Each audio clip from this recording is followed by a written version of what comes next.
who hypnotizes people through his singing voice, and that makes them sing too.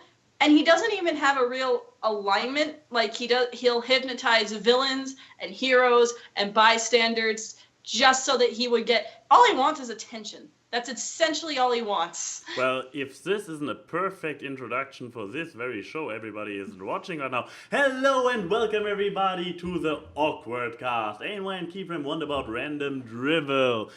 And welcome to our Christmas special with our special returning guest, Yuri. Hi, I'm the creator of this show. So now it's on. Awkward widget. Now it's on. Now we have three potential Krandros in this show. So this is either a really good or really bad sign. Well, you never know, right? Now we have the actual co-optional people. We get he can be the grumpy TB because he's always grumpy. You can be Jesse because you're the bane of his existence, and I can be Dodger because I'm the girl. And I'm just so from 3 Krandors we are now down to 0 Krandors. Yeah, exactly. But to 3 peoples, and we're just getting a 4th guest, and then we are just doing what every podcast is doing, just copying co-optional podcasts and ignoring the poor chat. But nevertheless, we probably should stop talking about a more popular and objectively better show than ours. With a very similar formula, and instead say, Merry Christmas, everybody! Ho, ho, ho! To the Christmas special of the AWKWARDCast. What have I done? Oh yes, what did you do? This is this guy's fault and this girl's fault because she was like, "Oh, ANY needs an ugly Christmas sweater," and this dude was like, "Yeah, I'm complete buying my it right fault. away." Okay, first of all, I didn't think that when you said, when I told you the idea of an ugly Christmas sweater, you were going to get the ugliest person in the world on a sweater. There is one uglier person, and it's a person who is actually the leader of our country in Germany. So that's, if I you did not know, that's the... Then. So let me explain very briefly for the chat who does not understand this. I'm pretty sure you can guess who this guy is on ANY's shirt. No, on ANY's. It's Trump. Oh, that's obviously. Trump. I'm talking about your shirt. This is Angela Merkel, Chancellor of Germany, with her cleavage. This image is taken from an actual photo. So this is there's a photo out there which she wore this for real. Yeah, there was a evening event, something. She was wearing a dress. The picture is actually not that horrible. She's just a politician like everyone else, right? So, and every politician is kind of... Don't hide your sweater now that you've had it shown off. It needs to stay visible. This is a Christmas special episode. I mean, thing is, my camera cannot but we still are reminded that it is there. We see the rim of it. All right. Oh, well, mine needs a special reveal, so hold on. Oh, my. Well, the thing is... Chicka wow. I saw the pictures. Oh. I saw the pictures, and I was like, I gotta, because I already had an ugly Christmas sweater, mm-hmm. but I gotta beat it now that I know my competition. So it is going to be a 2-parter sweater? No, it's an actual Merry Christmas! Wow. I am jolly as fuck. Oh my! Wow! And not only does it have snowflakes on the sleeves, real beard on Santa. It also, and also the fact that I accidentally bought like a size large, so I am swimming in this thing. It also lights up. Oh, there it is. It lights That's up. the thing. I win? Oh my goodness, this is really bright. I mean, I'm stunned. Thank you, Spencer's Gifts, for this terrible... I don't think you people want to know how much I actually spent on this sweater. You do not know how much I spent on this shit crap sweaters as well. How much was one of these sweaters that you bought? 40. 30. 14 or 40? 40.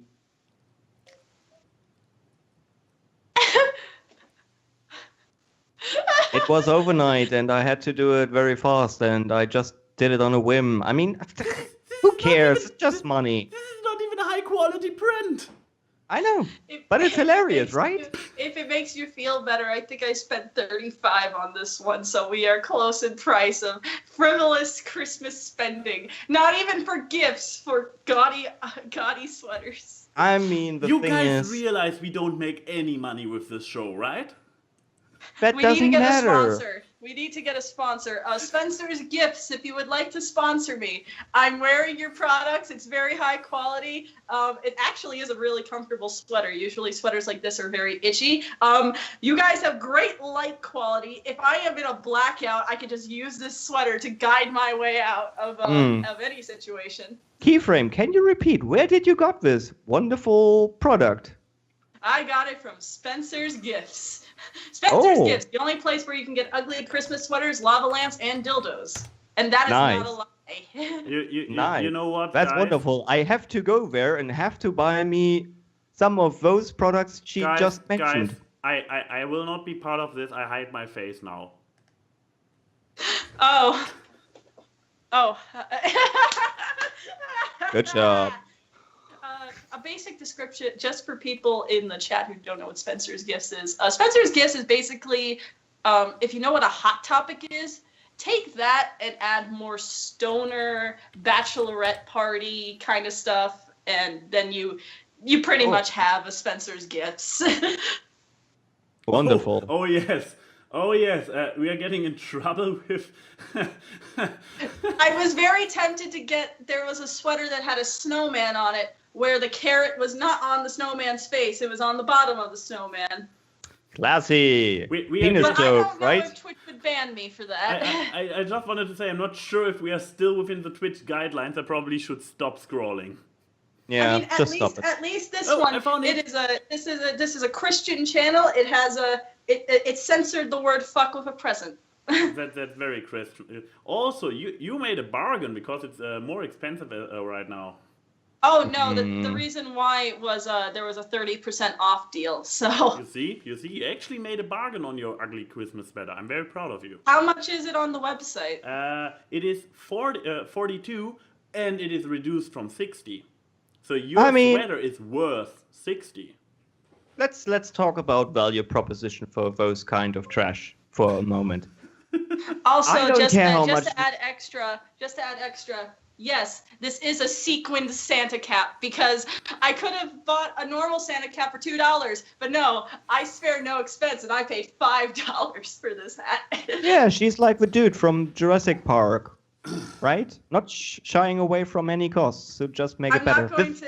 Oh yeah, so that means I'm gonna kill all of you people with fucking dinosaurs. But Alright. you had good intention, and that's the important part about it. Now, the So- thing is, this kind of stuff is just for me. I could spend even more money on this shit because it just makes me happy to do such kind of stupid stuff. Because it's okay. I mean, it's just fun. You recently told us how much you invested in League of Legends. So yeah, I'm one of the several thousand reasons why you can League of Legends play for free still. Yep. How about I'm the I- 1%. he financed League of Legends for a few dozen, no more, a few hundred. It doesn't maybe matter. not a few hundred, but Yeah. many people. He financed it for many people. Speaking of which, I'm gonna blame these two over here. You guys caused me a new addiction. I stayed up till 5 a.m. playing freaking Heroes of the Storm. I'm not the only one. One of us, bring him And to the... I think I made people very mad at me. So I went into just a random party, and I played Li Ming because I love her, and I was just doing what I normally do. And I didn't die, mind you. I was just doing what I normally did. And then there was just this person in the chat being like, what the fuck is wrong with this Lei Ming? Is there a specific purpose Lei Ming usually does in these games? Yeah, you just kill heroes and not siege damage. Yeah, especially not focusing exclusively on siege damage. That's the thing.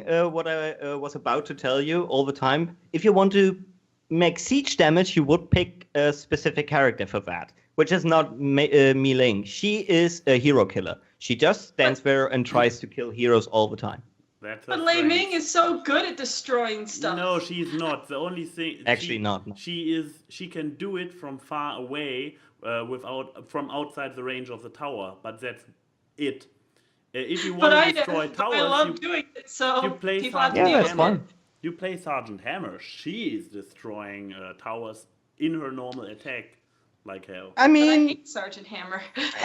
the thing is, if you're playing in a random group, you will get shit for reasons you cannot even fathom. It doesn't matter. If you I mean, to be fair, the last match I played of the night before I was like, I have a podcast in the morning. I should probably go to bed. I was the person who killed the most heroes because I actually learned how to play the game. But I mean, you will get shit in mobiles for everything, so it doesn't even matter. If you're getting a comment which is polite and constructive, then I would pay attention to it. Like, maybe you should skill this in that way, or maybe you should pick this hero for the next time because you're matched up in a wrong lane. Maybe you should switch lanes because this lane is not good for you. Those kind of stuff I would always try to interact with. But if someone was just telling me, oh my god, what is up with this Arthas, he cannot play the game for shit, I will not react to that because also, like the- it doesn't matter. Like the second to last game the three of us had together yesterday. After it was over, one just left one final message in the chat like, worst period team period ever period. I was like, yes, Also, we fuck sucked. We sucked hard. Kerrigan is the worst character in this fucking game. She is so OP. I hate her so much. I think I've died at the hands of a Kerrigan more times than I've died at the hands of any other hero. Yeah, Kerrigan can be nasty, yeah. So, what else happened to you this week? While Besides you're getting already addicted rolling. to heroes. Nothing much, mostly just preparing for the holidays, getting so fucking pissed at the postal service. I'm so angry. Which reminds me, everybody, we probably should clarify that this is actually the last episode of the AWKWARDCast. I thought we Ooh, were we gonna have just to- save we that. have to I thought do- we were just gonna save that till the end. Nah, whatever. But yeah, last We, episode. we have to go around and picking favorite games and stuff for What? 2017. If it's really the last show for this year. It's the we last have show to do for that. this year. Yes, you spoiled the joke. God damn it, Yuri! That's usually Last my episode job. of the year. Why didn't You we have to get tell to me guess about then? this. Anyway, my week. Well, the suspense was long enough. The chat is freaking out. Whew! It kind of still worked. Oh, okay, fine. But besides that, mostly just preparing for the holidays and getting addicted to Heroes of the Storm. I really did not have an eventful week since next week is going to be, the eventful one. But yeah, everybody will. yeah, my week was just essentially work like usual. What about you, Maxie? What about you? Pretty similar. I mean, yeah, I also started playing Heroes of the Storm this week. And by the way, the enabler for ANY and all the games which he gets addicted to, apparently. He Well, you will and never Peter did help. He just wants to kill things. And it doesn't... He will let us die just so he can kill something. Yeah, preferably a hero, so it's a thing that happens. What else? Did something else happen this week? Work, obviously. I still have a few days ahead of me before I'm basically off for the rest of the year. So, but yeah, also visiting, this not what happened last week, what will happen next week is visiting family over the holidays, because I got kind of like put the gun to my head and be like, you come for Christmas, right? Sure. How could I say no? To this very inviting invitation. Nah, I love my. It's not so that I don't love my family, but I'm not the biggest fan of Christmas. So, I'm not Scrooge like humbug. No, it's just that presents nowadays are often a very like you have a wish list and you check stuff. I mean, worst iteration of it, Amazon wish list. So your friends and family can literally just click buy on the items on your wish list and it gets sent to you with a greeting card that was not even written by you. How Christmassy. There's more to Christmas than just getting presents, though. There's the know, whole then there's- atmosphere. yeah, of- Not for ANY. He's Yeah. just a material sucker, basically. Whoa, this is the material world. Oh, this reminds me. Friday night, we had our Christmas party at the company.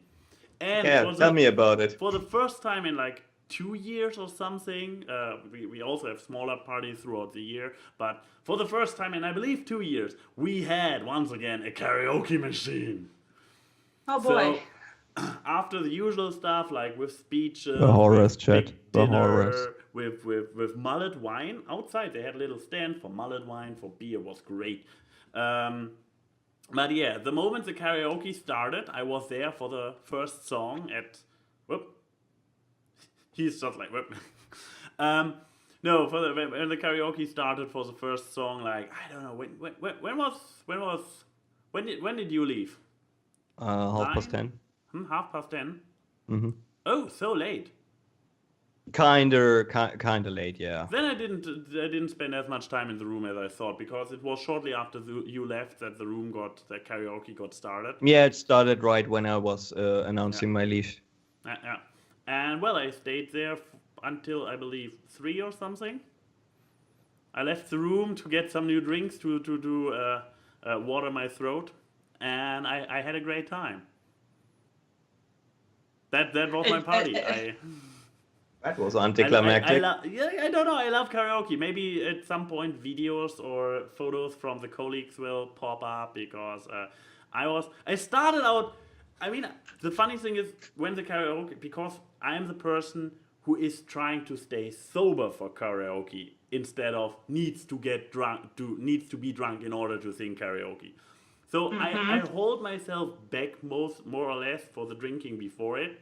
Like with the mullet wine, I had a few mugs, but this was before dinner. Then there was dinner and whatnot. So I was sober, mostly sober at this point. So it started out a little bit holding back, like and it basically ended like with like completely freaking out in the room.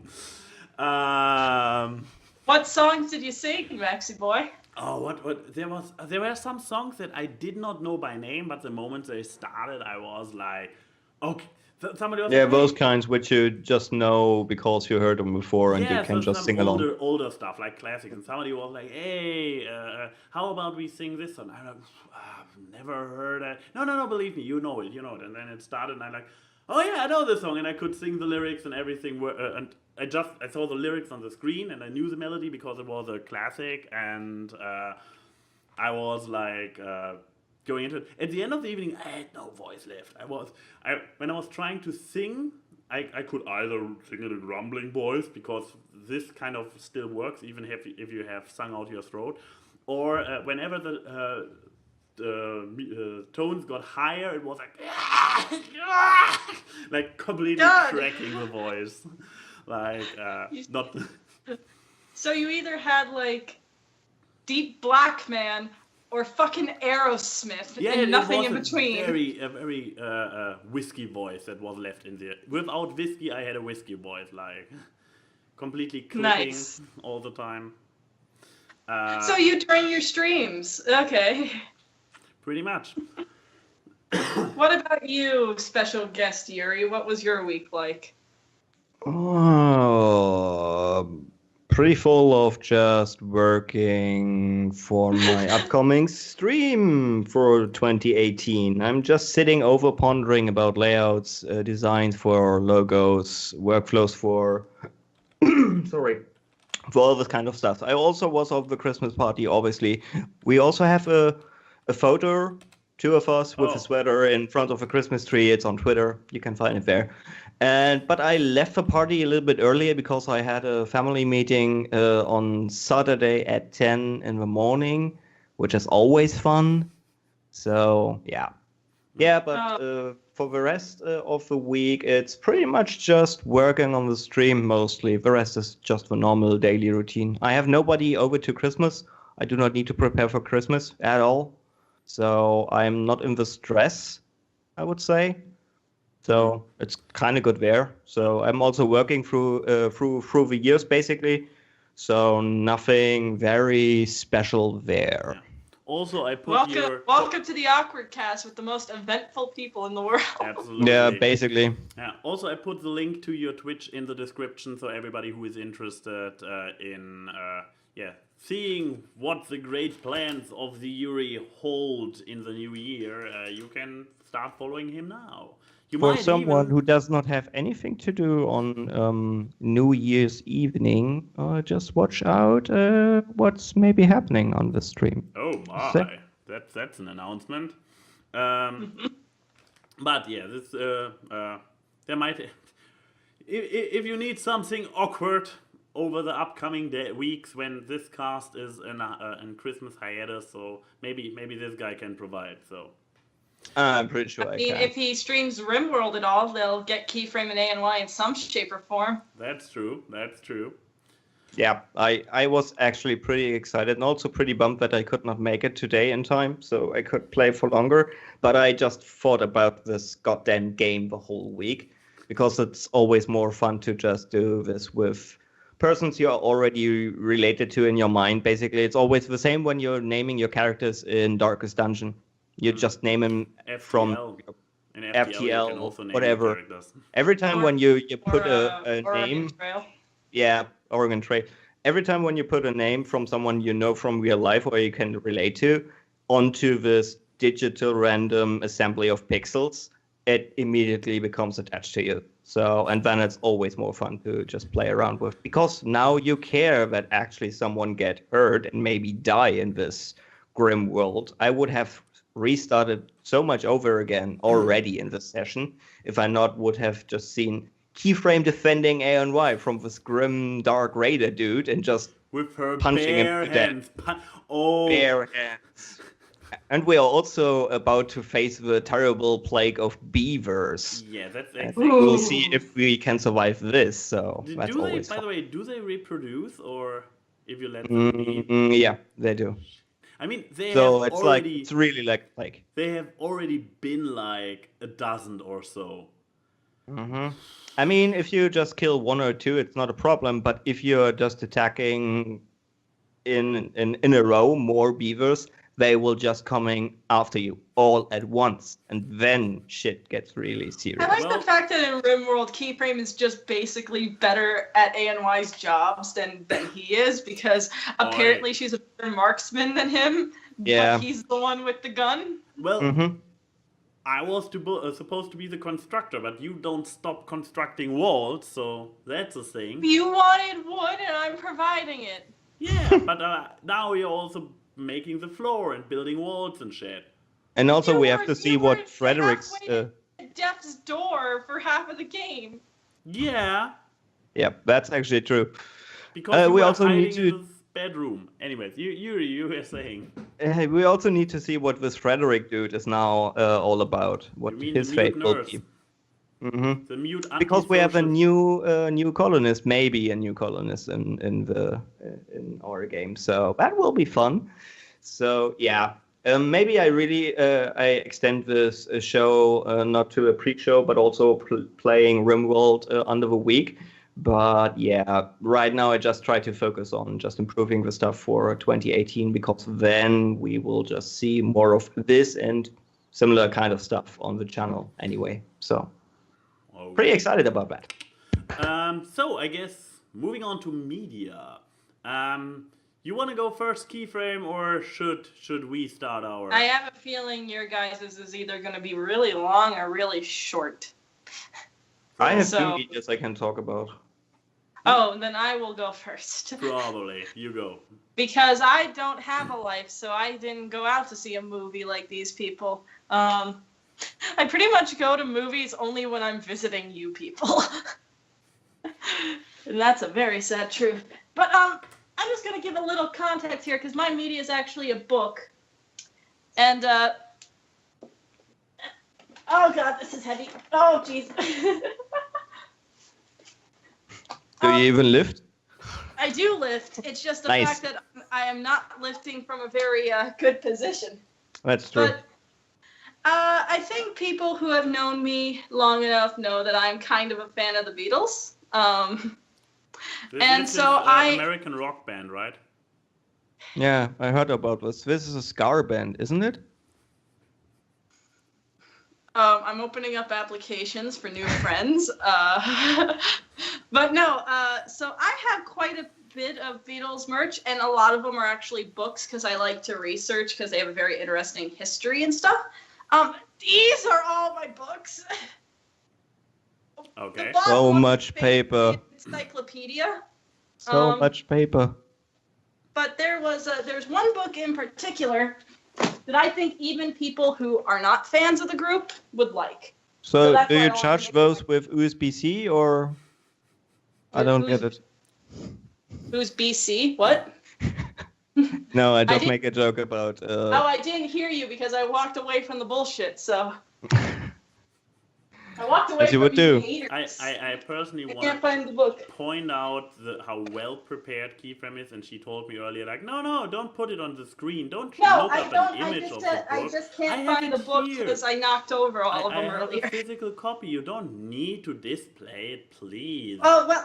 That's the shut thing hell about up. physical things. You have to drag them around with your body and Well, such. yeah, and also I had all the books at the edge of the bed, and then Brett thought it would be a good idea to kick the books off the bed while he was asleep. So, Is they it kind of maybe- just went everywhere. Is it maybe in the giant stack of Beatle books you just showed us? It's not. I actually would notice because it's the only book that's not hardcover. So imagine time now. You just described how the book looks, and we are just Imagine closing Time, our eyes. It's actually Imagine Time. It's a book. All right. Imagine all the books. It's a book called In the Right, which is it's a book that has every original written Beatles song, so a Lennon and McCartney or Harrison, not their covers that they did, but their actual songs, and the history behind them, like what concepted the song, what are the stories behind each of them, which I think is actually really interesting, because when you think of some songs, you're just like, oh, it's just, everyone's basic definition. Oh, they smoked a blunt, got high, wrote lyrics. But there's actually a lot of interesting stories behind a lot of the songs. Like, my personal favorite one is there's a song called Come Together, which if you went to go see Justice League, they did a cover at the end of it. Not Could happy we about just it. skip talk about this particular thing? Justice League. It scarred me for life. Please I know, go on Justice with the League is Beatles. awful, but it's the thing that I think people can associate the song with at this point because it's the most recent. And most people are like, oh, it's just a song with nonsense lyrics. It's probably just another one of their stoner songs. But it was actually supposed to become the campaign anthem for an American politician. But it grew into its own song. When you listen to the song, you don't think of politics, so maybe that's good. But it's actually really interesting to hear how each song got come up with, especially for some of the most influential music of history, of all music history. So I really actually recommend people reading it if you're interested in media history, music history, just stuff like that. You don't even have to be exactly a fan of them to appreciate the creative process that goes behind something. Because I think people tend to discredit songwriting as just writing words on paper until they rhyme and then you put music to it. But there's like so much Pitbull would more do. behind it. Yeah, but everybody, to be fair, I wouldn't worry too much about it. I'm under the impression that Keyframe actually made this book up because, well, she can't show it for some reason. Do you want also- me to go find it? And I will also, go I on just the journey. googled "In the Right" by the Beatles with quote marks and Okay, everything. it's not In the Right because In the Right was a John Lennon book. It's A Hard Day's Right. A Oh, bad pun. I kind of would have preferred In That's the Right really because impressive at least this Photoshop is right not there. a pun. yeah. Because at least No, it's but- not a pun. I agree. it's always interesting to read up about this stuff because a lot of song texts also have context in history things, right? So which period songs came up and for what reason is always also nice to just know the details about this stuff because sometimes you can even relate it to what was going on in the world and just see where it was coming from. Not always. Like, I would not credit like a guy like Pitbull for just doing this stuff with his lyrics, but Beatles, I can imagine there is some interesting stuff about this. I mean, I would say that one of the reasons that I think it's interesting, even if you're not a fan, is the fact that for the decade that they were in, it was some of the most influential decisions that happened in the world. I mean, you had the baby boomers were rising, the free love period, you know, Woodstock of the late 60s, but then you had like civil rights, the British invasion, which they caused. There was so much social, political, media-related things happening in this time. And when you look through their discography and how they grow, they are, as much as they are timeless in the way that you can listen to their music and still enjoy it now for its technical merits, they are definitely a timepiece in that you can see how history grew with them or how they helped make history go. And in the book, it's actually really interesting. And you can see by its thickness, it's not a huge read, but it's definitely a read. So is it a page turner? So is it fun just to read it as a? I would say that it is. And some stories, they vary in length. They don't try to pad it out so every story is the same amount. Okay. Like example, they have a song called "I'm a Loser" that takes up like 3 pages, and then they have a song called "No Reply" that takes up 1. So you know, some stories are shorter, some stories are longer, and I personally find it really interesting. It also really opens up your eyes of how many fucking songs that they wrote. I was about to ask how many songs they even wrote. Is there a number? I mean, to see their discography, they actually have their entire discography in the back of the book, going by, and the discography with very small text is about like 5 pages long, and I feel like they made enough songs that one of my books, which I don't have with me, it must be still up in the bookshelf, is the top 100 Beatles songs. Yeah. So they wrote more than 100. So they were 101, and one of them really sucked and didn't make the list. Totally. Yeah, canon now. It's canon. I would actually highly recommend this book, and given that I'm trying to read more physical, like tangible things and not just fan fiction, I would say find it, or if you really hate reading, see if maybe on Audible or something they have an audiobook of it, which would be interesting to say the least. But yeah, a good recommendation. Now you guys can talk about your freaking Star Tours or whatever. Yeah.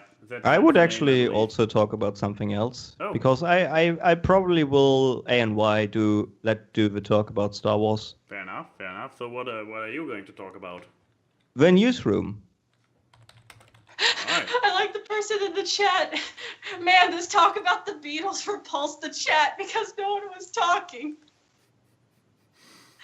Yeah, wow. Okay, I know what my demographic is because freaking lit fam dab now will return. Yeah, it should be HBO. Yeah. Okay, because I was wondering if I have found the right newsroom. There are so many newsrooms out there. Enjoy. Yeah, it's pretty old by now. Not pretty old, but it's not a current show. I watched it on Amazon. It was great. It was also for a reason great because sometimes when you are just getting the usual picture from the States that everything seems to be crazy to us Europeans, it's nice to have a show which is shedding a light onto this kind of stuff.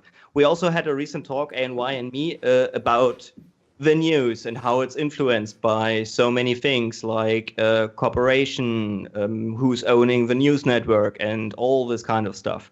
So it was really, really interesting. And also the personal arc of the characters was also pretty nice. And it's also a show which is with a definitive end. I don't know if it was because they were just cancelled. It felt a little bit strange that it ended after 2 seasons and a half. Kind of ironic if a show which points a critical light on media gets cancelled by the media. I mean, it happens, right? I think the only clip I've seen of this, doesn't this show have like a clip of someone having like a monologue about how America is not the best country in the world? That's for pilot, yeah. That's for pilot, which opens up. I think that's the only clip of this show that I've seen. I have seen exactly the same clip. It's on YouTube. Just look it up. It's basically, the context is he is the news anchor. He is a Republican, and he is trying to avoid any political association just to protect his ratings. Basically, he wants to fit into all the demographics just to sell more of his news broadcast. But he's also a very intelligent and very upstanding dude, and does not agree with anything. So there happens stuff at his network. He's just maybe making a 180 on his own show and just risking basically everything to just make good news. And that's an interesting and compelling thing, especially for someone who does not live in the States. For an instance, there was a section in the second season about the election of, I think it was Romney and Obama, if I'm not mistaken. It doesn't matter who it was. Mm-hmm. Actually, the thing about the election, what's always strange to me is how big this actually is in America, especially. Just the election itself, and how much media is over the election, how much stuff is happening with the election. We do not have this in Germany. Yeah, there's an election. Yeah, all right, fine. It's covered, yeah, of course, but it's not taking up so much space. And if it does, like it does now, because our voting was a bit strange because they did not get the numbers they wanted, and they now try to coalesce. Anyway, it doesn't matter. We are getting annoyed by this because we actually do not care about this stuff. But in America, it's all over the place, and to having a view on that was really, really interesting. And like I said, the characters are compelling, and it's a good show. I would recommend it. It's on Amazon for, at least for me, it was on Amazon for just $15 a season. If it was the Romney Obama election that they were, or at least a media coverage for, I think it was. That actually is interesting because, like, as someone who lives in the States, I honestly think the height, like the growth of how much, I mean, we've always cared about our elections, like that it being so much more prevalent than the rest of the world, that hasn't changed. But I think it grew exponentially during the Romney-Obama election. Mm-hmm.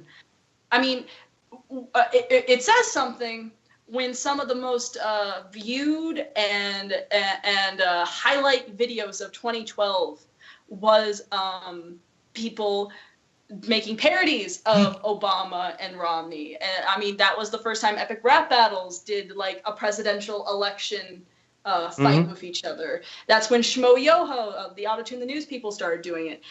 And then it came even bigger once we had this most recent election. But it really started growing with Obama and Romney. I guess it also came with the fact that was when things really started hitting the ground with YouTube and everything, that we had this.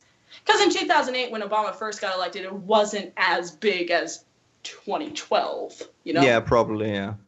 So it is actually... That actually does sound interesting to watch from the TV newsroom perspective. Yeah, it's also about the backgrounds and how a story is just getting into the room, obviously, and which conflicts are tied to, do we actually make this story?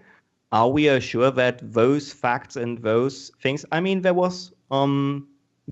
There were a lot of pickups from the real world incidents. There was the Boston thing where the marathon the Boston attack was. bombing. the bombing, and just to see. They didn't know, or there was another example which was also good. It was always the thing about, hey, ABC got live with this and that fact. We have to also put out something because otherwise we will lose viewers. But the other side said, we do not know yet. We have no clear facts. We do not have a second or a third source which confirms this. We cannot go live and just tell people what we assume because we want to present facts, not opinions, not fake news. Fake news is a very bad term because it's now polluted by the current discussion. But the thing was, they tried to hold up integrity over everything else. Viewers did not count. Obviously, that was a problem for the people which owned the network. So there was conflict, as you can imagine. And that was pretty cool to see because there was also the oil rig disaster in the Gulf of Mexico. That was also a thing. It started basically up the show with this particular news piece. So it was just fascinating to see, hey, we have to go live. Every minute counts and we need to get our story out. Otherwise, we will lose viewers. But we also need to be careful about this stuff. And they actually in the last season spin a story which is so deep and it goes over 9 months, and they actually know if we going out with this story, there will be consequences for the government. There will be consequences for our guys overseas because we have informations probably from a whistleblower and all this kind of stuff, which puts a lot of pressure on those people. And that's really cool. And also you have the normal character development, who is shipped with whom. That's the normal usual stuff you have in the show. The conflict between the producer of a show, so the lady which is basically behind the cameras and always talking to the news anchor into his earpiece and saying, all right, this coming up, now do this, now do that. And the guy in front of the camera. That situation, that dynamic is also pretty cool. So I just highly recommend the show. It is, I have to say, as you can imagine, a bit on the left side of the spectrum. I mean, that happens. Yeah, sometimes I wish it would be going a little bit more neutral. Try to balance it out, but yeah. They have a very good talk about the difference between this New Yorker elite kind of thing and the normal dude on the street. That is played out between the news anchor and his father, because his father was one of the not very good educated guy. He was abusive to his family, all this stuff. And he was just explaining to his son, basically, I know you are smart, I'm not, but why you are looking down on me, basically. And that conflict was played out because there's also a disconnect between this society that was explained in the show, or that was the intention, to just say, okay, we have now a ground of viewers which are not very well educated and they need to be picked up, but we cannot really produce news for these people because there's a gap there. How do we fix that? How do we act so we do not look down on those people, but also providing those people with the right information? Also, we're talking about a news show which was on paid cable. That's also a problem, because then you do not reach those people anyway. So that was an interesting conflict in the show. So I can just recommend it. Good watch. Okie dokie. So I guess now we move on to the last remaining monster topic. I guess you could put it over my face because I have not seen this yet. Yeah, and red and white is barely visible with the chat. Then again, I might be able to do this. No. So this keeps chat kind of visible. Just put it over me. I will sacrifice myself for the greater good. Hooray! Sacrificing people. I am General Snoke. Yes, you are. So now we have it. Yeah, so Yuri and I have been to the cinema earlier, and we watched A New Hope. So, no, The Last Jedi. No, we not New watched Hope? The New Hope. What? The Last Jedi. Last Jedi. So, first things, chat people, I count on you to not get spoilery. Very important. I don't want to have to block anybody. We will keep it for viewers. We will keep it completely spoiler neutral for a moment. Then we will go into mild spoiler, but with a visual warning, so that you can tell if we are talking spoiler or not. But for now, everybody can just stay tuned. And big spoilers we won't do at all, because why? I'll leave a little bit surprised for those people who haven't seen it yet. No reason to ruin the movie. Yeah. Just be mindful of that. So, for starters, I had not a bad time at all in the cinema. So I would say yes, it's a good movie in regards to it being entertaining. And I mean, it was a long one, wasn't it? It felt so. I had the feeling at some point like, whoa, I'm sitting here for quite a while and it's still going on. But not in a bored way, but in a way where you're like, 2 hours, 20 minutes, I would say, without looking it up actually right now. But yeah, good point. But yeah, it was quite the movie, so they produced a lot. It seems to start more or less very immediately after the first one, the last one, the seventh Almost, one. yeah. Yeah, because wounds inflicted in the finale of the last Star Wars movie have not yet healed. So very immediate. I mean, if you have seen previous Star Wars movies, always in the yellow text in the beginning there are certain events that just happen in between the movies, and you're like, did we miss something? Oh, there. Okay. Trading Federation doing stuff, whatever. But yeah, this time it felt like a lot of stuff happened. But when I read the text, but then I realized, hey, this is like a week later or something. I don't know, a space week. I mean, one thing that is, if you haven't seen the last movie, sorry, now it's going to be spoilery for the previous movie. What kept me wondering, I mean, this should not count as a spoiler at all, so the bad guys are still the First Order. Where do they get their resources? This is something I was wondering in the last movie, and I kept wondering in this one as well, like, where the hell?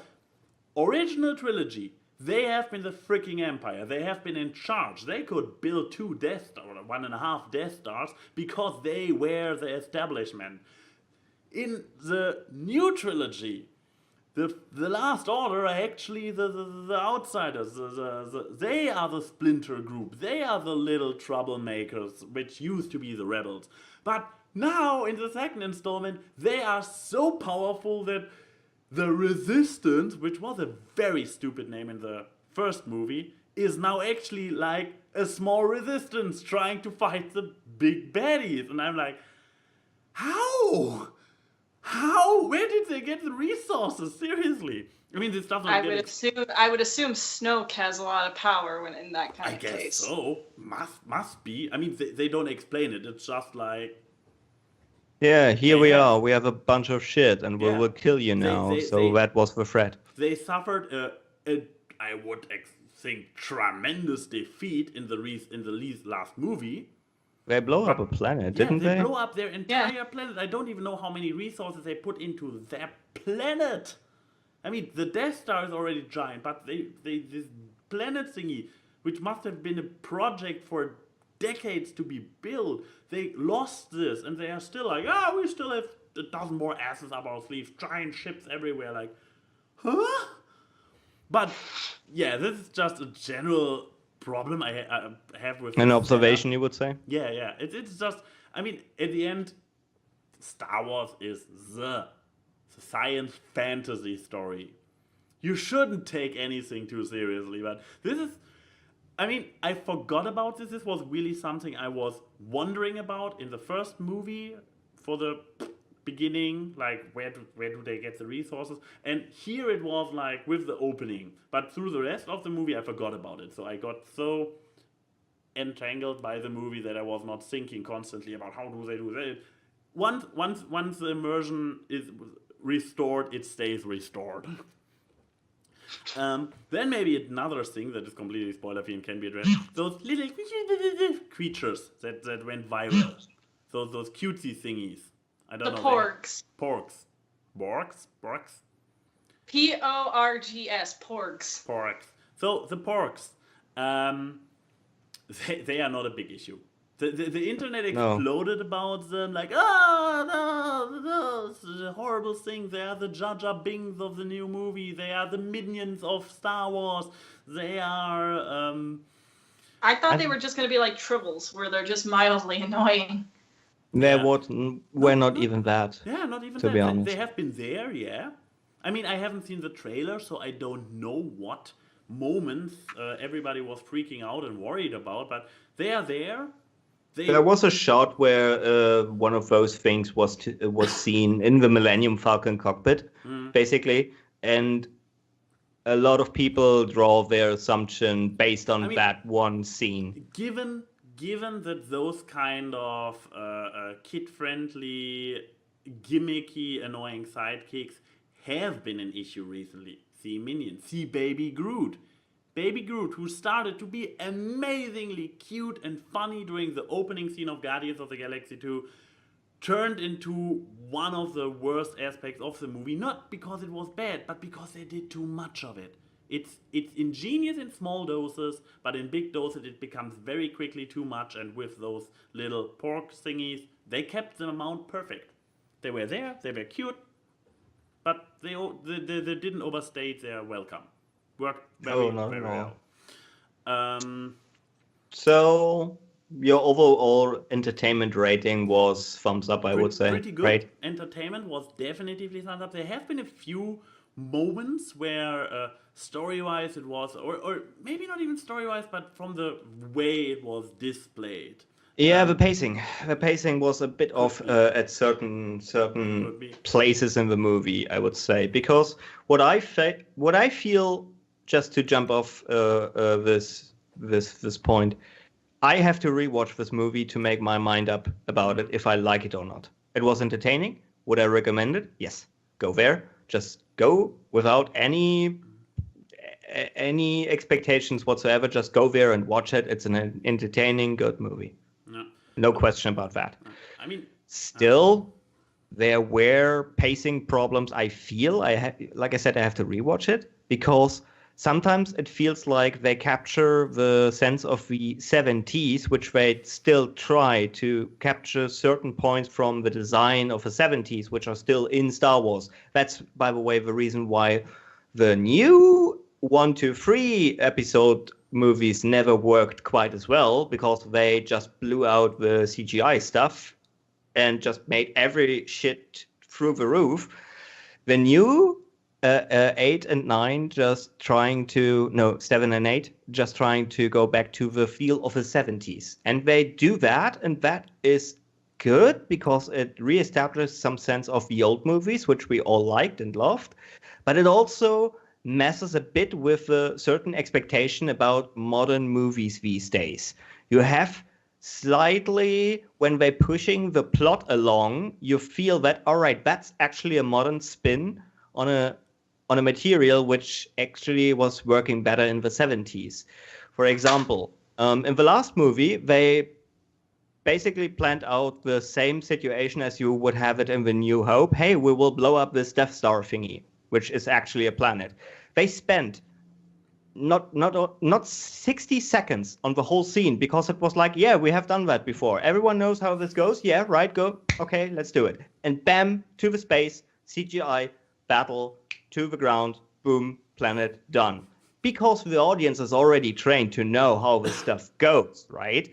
So I had the feeling we had several points in this movie as well where plot was just pushed along because, hey, you know this stuff, right, audience? We do not need to explain this for you, which is okay, but it's still somehow, for me, messed a bit with the pacing because then you have other scenes which seem to be dragged out a bit too much. So that's the reason why I would say I have to rewatch it, really. And also, there is one last thing. if you expecting eye candy from this movie, it's certainly there. So you have your laser sword fights, you have your space battles, and all of this stuff looks good and fine, but it's even less than in the last movie. Oh, hello, Keyframe. Oh, hi. So if you're just a huge sucker for, hey, I love how Jedi's fight 15 minutes in a row in a climactic showdown and a big soundtrack is going off. Yeah, that stuff is there, but it's reduced again, because this is trying to capture the sense of the 70s. With the space battles, I had seen more and better space battles in Rogue One than in this one, which is fine. It's appropriate for the story they told in 8, but if you're looking for this eye candy, it's not there in spades. So enjoy what you see, and yeah, maybe that's also the reason why I did not. I'm not really sure about how much I like this movie, because I'm a sucker for long, drawn out, epic battle scenes, because I'm superficial that way. I mean, I wouldn't be surprised that this one wouldn't have a lot of eye candy, because, like, I mean, you can basically say Force Awakens is the modern equivalent to A New Hope. Even though they are their own films, they do share essential plot elements with each one. Even the prequels had essential plot elements that can coincide with the original trilogy. And when you look at Empire Strikes Back, when you rewatch it, it's kind of drab. It's not a very eye-catching movie. I mean, 70s. And of course, there's set pieces that are really good, like the entire battle between Luke and Darth Vader. I mean, yeah, but the reason why you remember it is because, well, that's where a lot of effort goes to. But when you watch Empire Strikes Back again, besides some set pieces, it's not out of all the original trilogy, it's not the most bombastic. So I would love to make a comparison between Empire Strikes Back and this movie in the spoiler section, because I want to mention some specific situations from the current movie and Empire Strikes Back to pick up Keyframe's point. But no, it's just like kind of I would expect that. Keep in mind, I haven't seen the movie yet, but I'm a big Star Wars nerd. I mean, I went to go see Force Awakens on opening night, so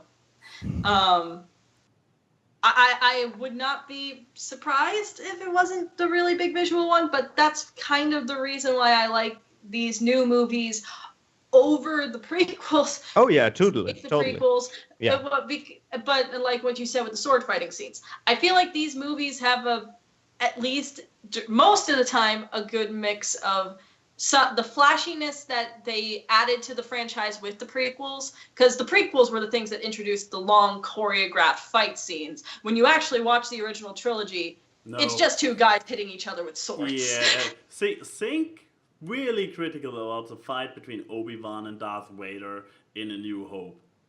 In The New Hope, it's especially bad. Yes. That's why one of the best jokes from the Family Guy parodies of Star Wars is them fighting and then being like, car, and then moving out of the way so a car can go by, because it essentially looks like two kids playing with swords. Yeah. In Force Awakens, there was a more raw action in the fact that you can feel the weight when they're hitting each other, but it's not like everyone's doing backflips every 5 minutes.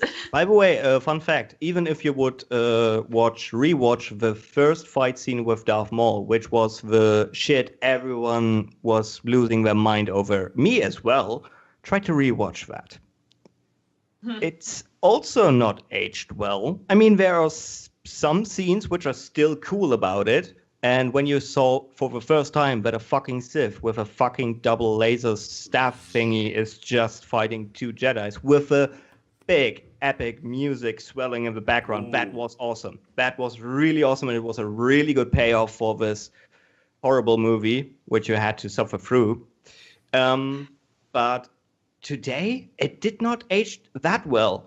The whole last scene of the second movie, Attack of a Clone, whatever it was, the 20 minutes of just CGI exploding shit, and then Yoda fighting someone with a laser sword, that was just 30 minutes of eye candy and was boring as fuck because it had no context. No matter, it's bad on either end of the spectrum, and that's why I like the new ones, because it feels like there's a middle ground between eye candy and more realisticness. Because when you look at the original trilogy, they definitely went more towards it. It was, compared to the most of the 70s, which tried to make things very glitzy, it was a very dirty looking movie. So yeah, that's they captured very, very good in this new one. Everything has to the this. The AWKWARDCast, where we talk about Star Wars.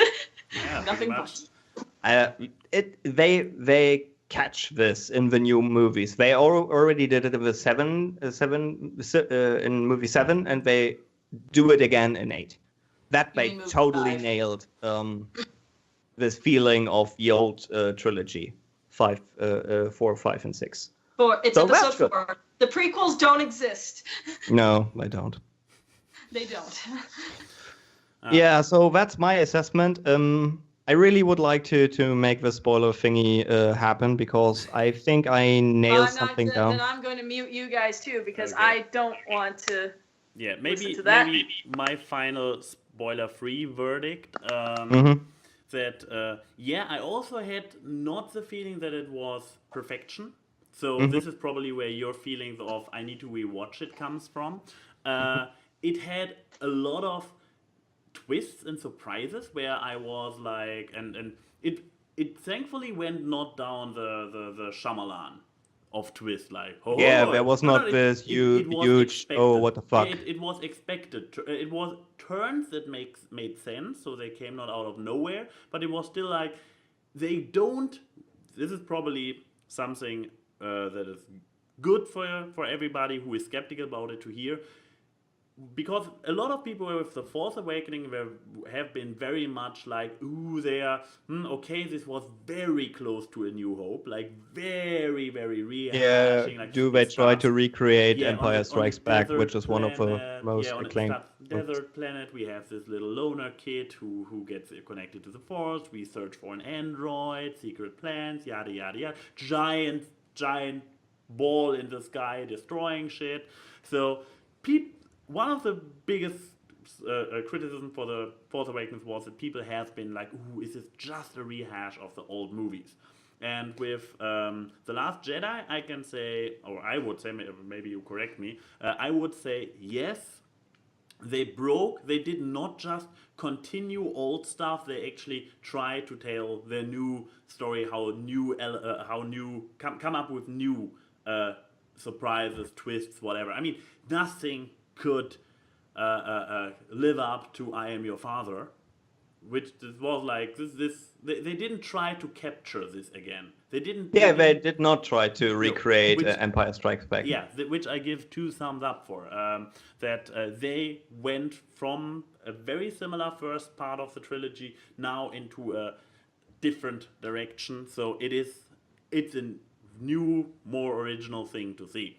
So, and with this said, fair warning to everybody, we are now going into mild spoiler territory. Once again, we will not give away any big plot twists. So, and chat people, please don't leave any direct spoilers, because I can put this entire setup thing up, but when you type it out and it stays there, people who just muted us will still see it. So please don't do this. I don't behave yourself. Yeah, do not ruin the fun for everyone.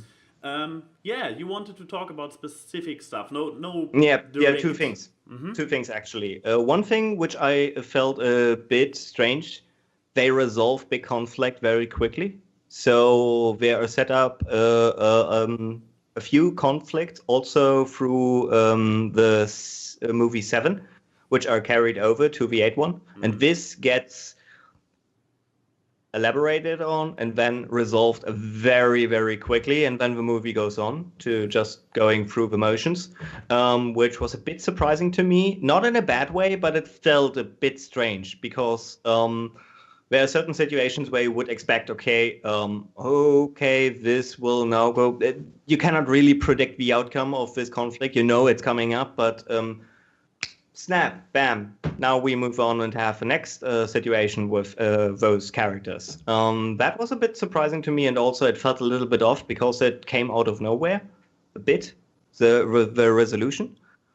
And maybe it's a bit too vague because I have been there. I watched this movie Star Wars and I have no idea which scene you're talking about. Give a clue. The scene basically between Snoke or however he's called, the wrinkly old dude, and Kylo Ren. Okay. I was guessing that we are talking about this, but I wasn't sure, and I was like, keep it vague enough, but at least we should know what's going on.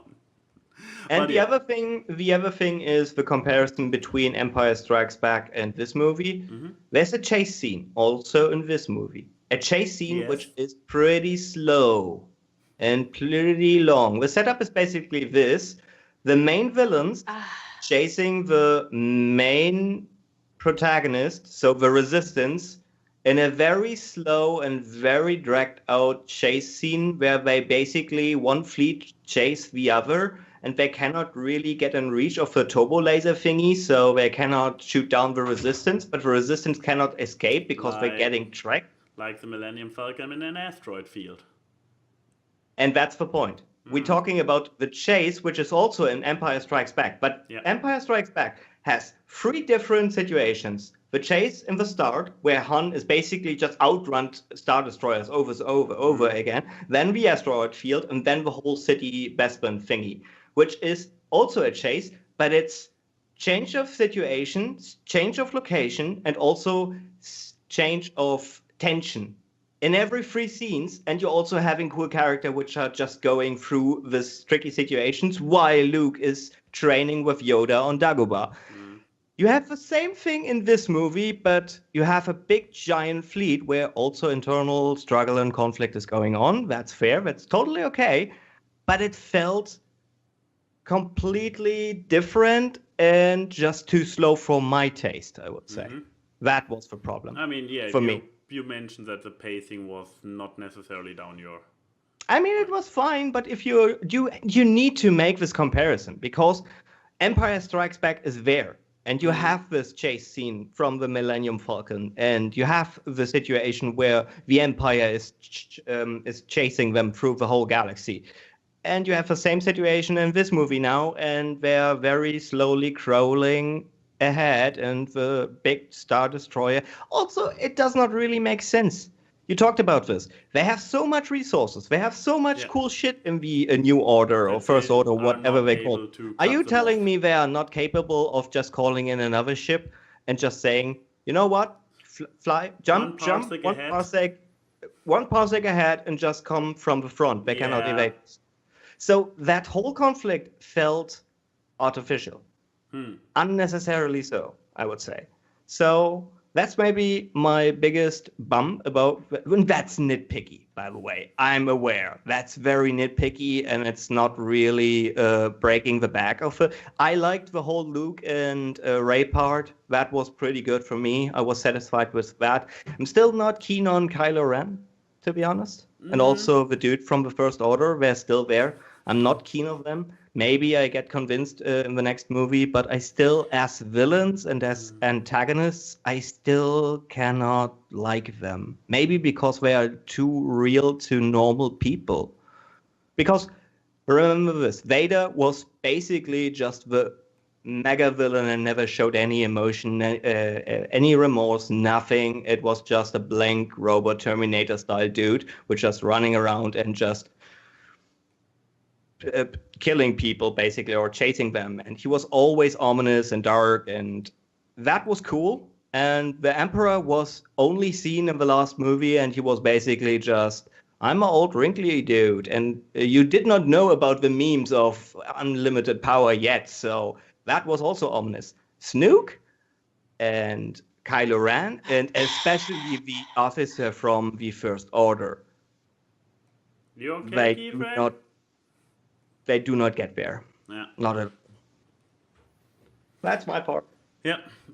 For me, it's mostly small stuff I wanted to talk about, like My biggest problem with the first one was that Fatima, the Chrome Stormtrooper, Phasma or whatever she's Phasma, called. yeah, Commander Phasma or whatever, who was really weird in the first movie. That she was built up like, look at her, she's this intimidating presence. She was an accident in the first one as well, right?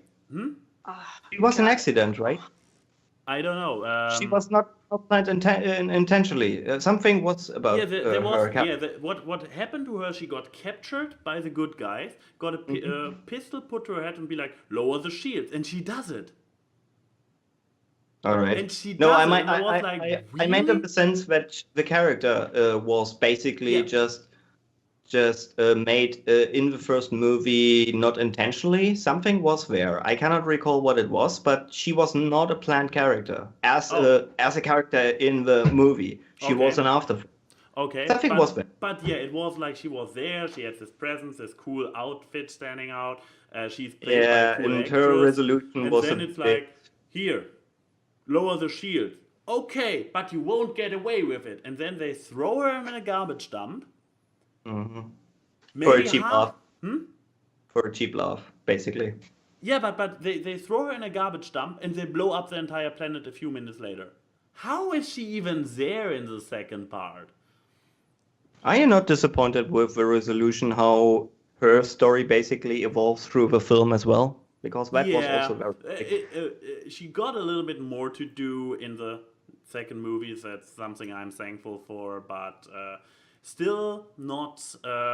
wasted opportunity, as Katarina says. Still didn't really get a true moment to shine. It was good. She was there, but I don't know. Will she maybe do another return in the next one?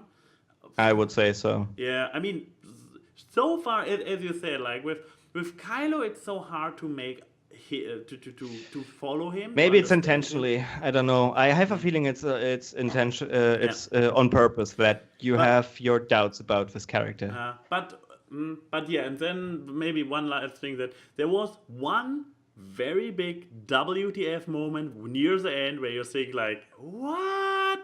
And they found an actually good solution for it, and I was like, oh, now it makes sense. Yeah, there's a clever trick in there. Yes, because before that, I saw out of the corner of my eye that you were like, yeah, right, no. And then they brought the solution in, and I was like, whoo! Thank God, yeah. They saved the movie. Yeah, But, thank God. yeah, I guess that's mostly all I have to say at this point. Do you? One question. Yes. Do you feel it was a bit like a reset? Because I did not have the feeling in Empire Strikes Back. In Empire Strikes Back, it was more, hey, we have a cliffhanger situation because Han is gone and Luke has lost his arm or hand or whatever. In this movie, it felt really like, okay, we reset some things, and with the next thing, we will pick up for a new generation, let's say. I don't know. I mean, they have only one movie in this trilogy left, so... You know they will make... You guys have had the spoiler thing on for like 5 minutes. Are you telling the entire plot of the movie? Yeah, the entire plot. Keyframe. The complete film. But yeah, I guess we... Yeah, just on it off. Yeah. So... Oh, God, my ears. Wait, where's... So, that's the story of Han time traveling through this movie and saving everyone. Oh, I have the spoiler removed already. Ah, damn it. Now everybody knows about Han and the time travel. Yeah, damn it. But at least That's a we shame. didn't talk about the wedding. Yeah. One rant. Oh. I could not resist anymore. A&Y, we are in the cinema, we looking down when Marvel trailers showing up. The first one was Black Panther, Yeah. which I already have seen on the internet because I will watch this movie, but I don't know. I'm not so sure about Black Panther yet. And then Infinity Wars came up. And I was so sick just trying to avoid this trailer. And when you plug your ears, you cannot... Problem in my room. If I want to go away. When you're sitting in a cinema, it doesn't help to just plug your ears with your fingers. It does not, for me at least. No. I can hear pretty much everything. So I was like, fuck it, I will just watch this trailer so I get it over with, because this goddamn movie comes out in May. One thing, cinema, stop it. Stop showing such kind of trailers. Just make a sneak peek of 2 frames and just show us the goddamn date, because everyone can go to the internet and can look up the trailer if you want to see this trailer, not in cinema, because you have no means to escape. By the way, the trailer itself, no words. But fuck you, cinema. So basically, you got the beginning, the middle, and the end, the highlights of all 3 parts told in this one trailer. For what? You got the highlights of from the middle of the movie, from the beginning of the movie, and from the end of the movie. You got highlights from all parts, so you basically know the entire story. No. No, not so bad. Okay. No, but the thing is, I have seen this trailer for the first time, and there's so much cool shit going down that I cannot imagine how they fit all of this in one movie. I simply cannot. It's amazing looking, as expected. So, even though we are quite late, shall we try to go through some questions? Well, we can go through the Christmas questions that people have asked us on Twitter. Hooray! So we fit the season. Let's see. So, we're going to start with this question because it is the best question we've ever been asked on the Awkward Cast. you reacted to something like this. What was it? If you're asking for awkward Christmas questions, what reindeer do you think is the sexiest from Festive Daybreak? Are there actually more than one? Yeah. Yeah, that's a trick question. I know there are Blitzen, more. Prancer, Dancer, Rudolph. Ah, God. I was just... That's really a thing, Something right? like that. Yeah. Donner. Those reindeer things are really a thing. Donner is pretty awesome. I don't know. I mean, Prancer is a nice dancer, so. No, Dancer. But is a Dancer can't dance for shit. But Prancer. But I heard that Dancer is a good Prancer. How many are of those reindeers? There's How many? 9 reindeer and Rudolph. So 10 in fact. No, in total. I want to change mine to you with the white ear. It's one of the reindeers from Arthur Christmas. Sorry? Oh. Yes. No, I'm going to change my answer. Olive, the other reindeer.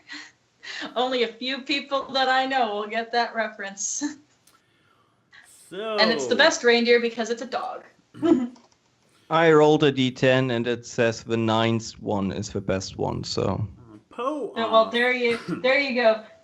Poe asked, what was your most awkward Christmas? If already asked, the most awkward gift you've received. I believe we got the gift question, but not the general Christmas question. I think we got our favorite and least favorite gifts, but that doesn't implicitly mean awkward. I guess the most awkward gift I ever gotten was my cousin got me an acne kit for Christmas one year, and I was like, "Are you trying to tell me something?" I didn't even have acne as a kid, so I was like, "Why? These are freckles, they're not pimples."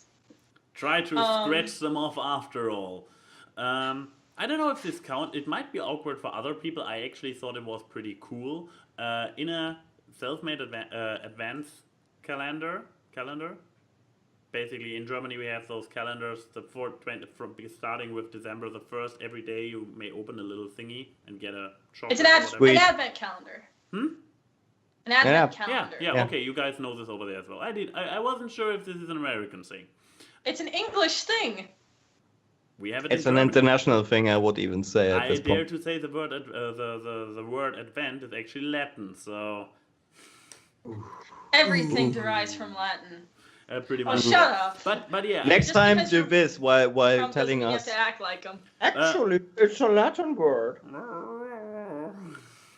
But yeah, I got in this self-made advent calendar that my mother put together, I got first of all a little metal box to carry around and protect condoms in.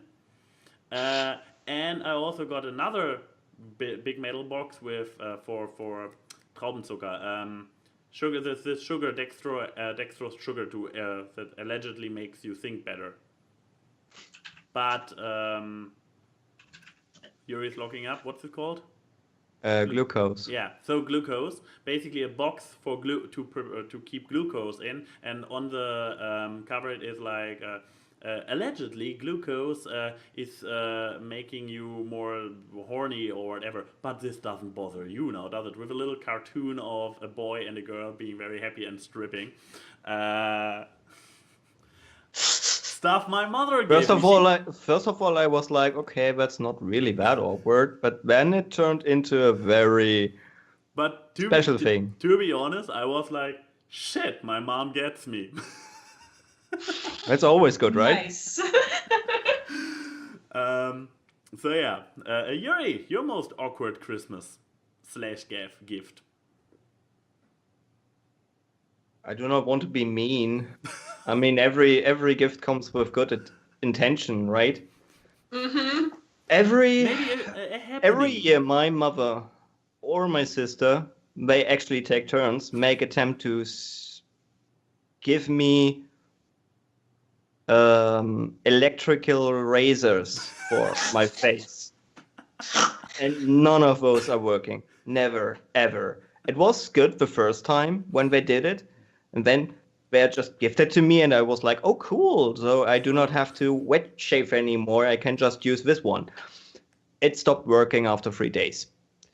Next year, I got a second one from my sister. It was kind of the same price range. And I was like, all right, this time it maybe work. It didn't. It broke after 2 days. And I was always too afraid to tell them, I got this 6 times in a row. I shit you not. From either my mother or my sister. They always keep trying this. And the funny thing is... Where are they buying these razors from? I don't so know. Shitty. The thing is, they always forget that they gifted me one the year before.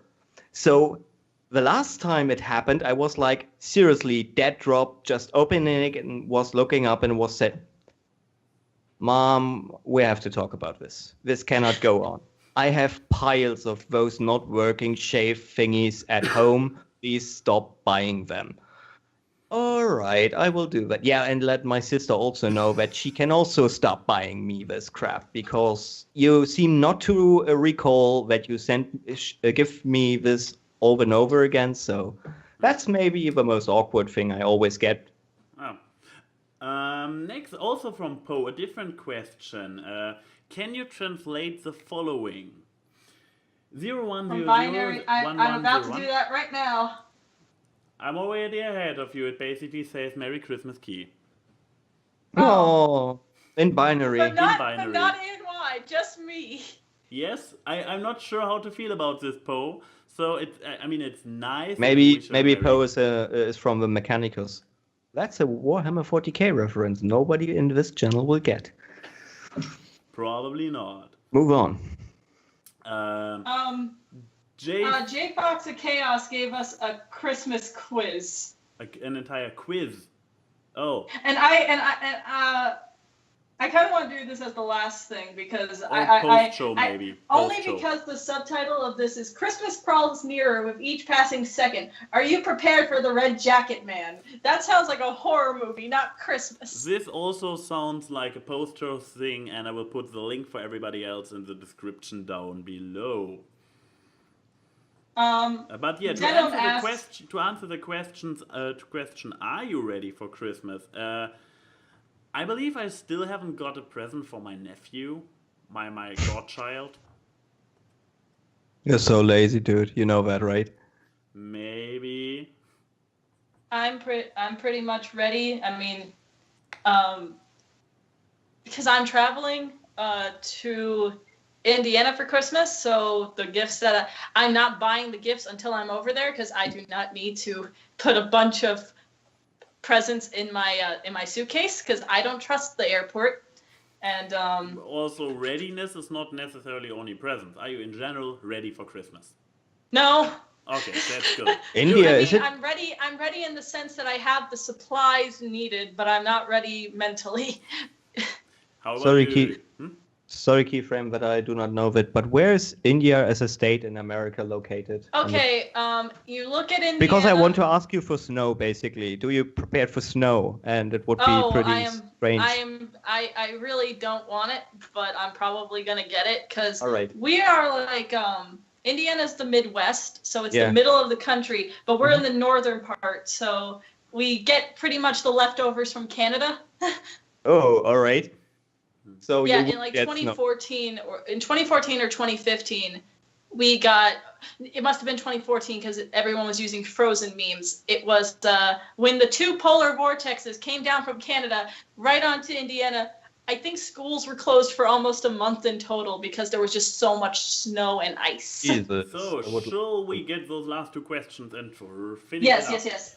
So, Yes. Denim Ninja asks, for Keyframe, we will still answer it, everybody. What is your favorite Christmas sweater you own? Let me I answer it. wonder what.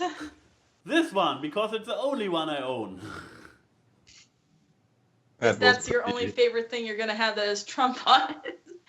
Probably. He's everywhere. I actually really like this one more than my other one because my other one is kind of itchy, and this one's actually pretty damn comfortable. But it's also like 2 sizes bigger than me because like I look like Mabel sleeve wise because.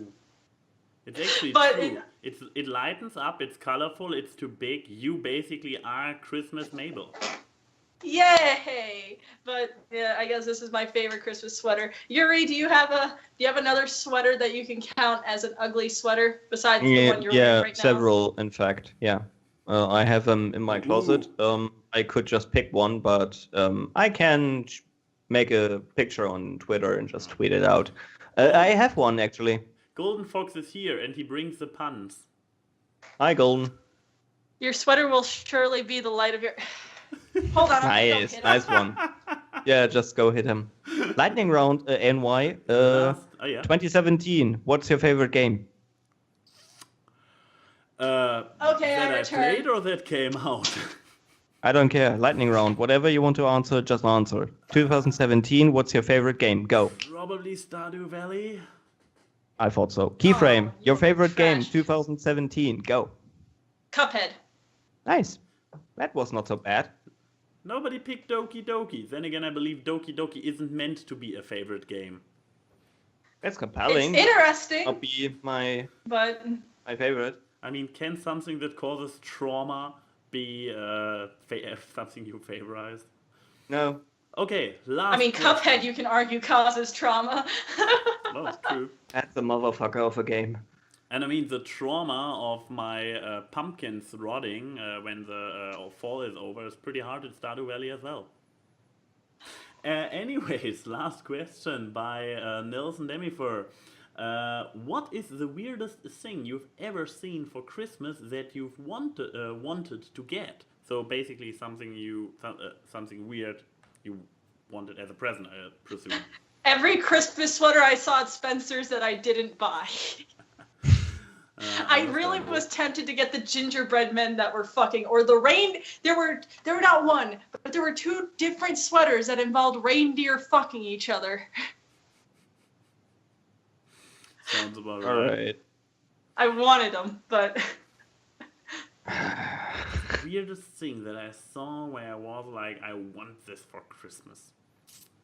The problem is usually when I see weird shit, I either get it directly or not at all.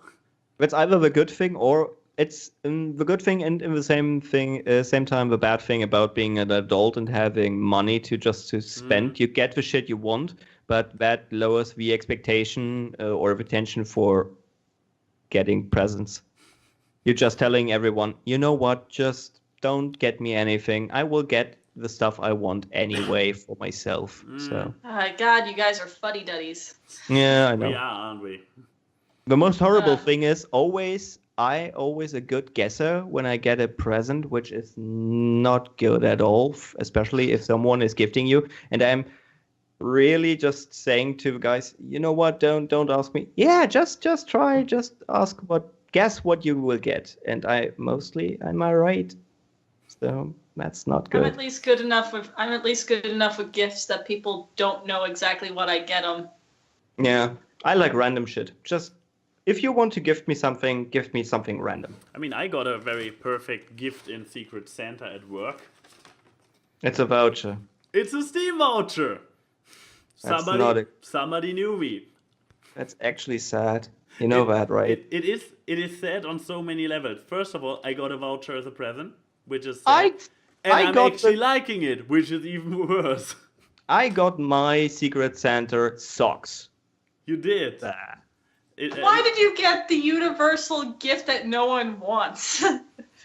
Because it's hilarious. I mean, and it's one of the defaults you get at Christmas. Okay, to be fair, that was I went to Walmart the other day, like you do, and I saw a pair of slippers that had bells on the top of them. Like they weren't like elf shoes that had the point. They were meant to look like reindeer feet or something. No, they had reindeer faces on them, and they had bells as the noses. I would legitimately buy that to wear around the house, and not just for Christmas. And that explains a lot about my personality. It does. And to be completely honest, knowing this about you makes me feel a little bit awkward.